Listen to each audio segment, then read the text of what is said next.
గొప్ప గొప్ప కార్యక్రమాలు బలిచక్రవర్తి చేశాడు. తెలుసా? బలిచక్రవర్తి గొప్ప గొప్ప యాగాలు చేశాడు. రావణాసురుడు ఆత్మలింగాన్ని తీసుకున్నాడు, కానీ రాముడు ఎదురుగా నిలబడలేదు.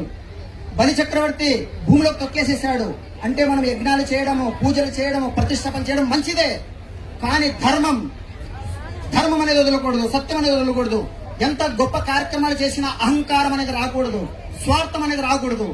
బలి చక్రవర్తి అహంకారం వచ్చేసింది. నేను ఇంత గొప్ప యజ్ఞం చేశా, నేను ఇంత పెద్ద గుడి కట్టించా, నేను ఇంత పెద్ద దానం చేశానన్నాడు. అప్పుడు శ్రీ మహావిష్ణువు ఇంట్లో అహంకారం వచ్చేసింది అని తొక్కేసేసాడు.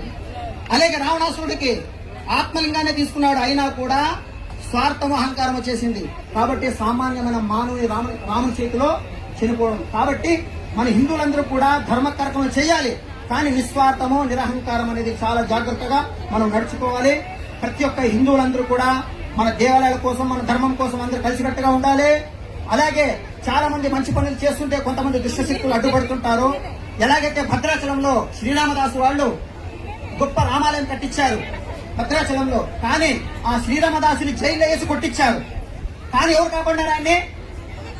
నన్ను బ్రోవామని చెప్పదే సీతమ్మ తల్లి, నన్ను బ్రోవామని చెప్పదే అని శ్రీరామదాసు ఏడ్చుకుంటూ అడిగితే సాక్షాత్ రామచంద్రమూర్తి ఆంజనేయ స్వామి వచ్చి ఆయన్ని విడిపించారు.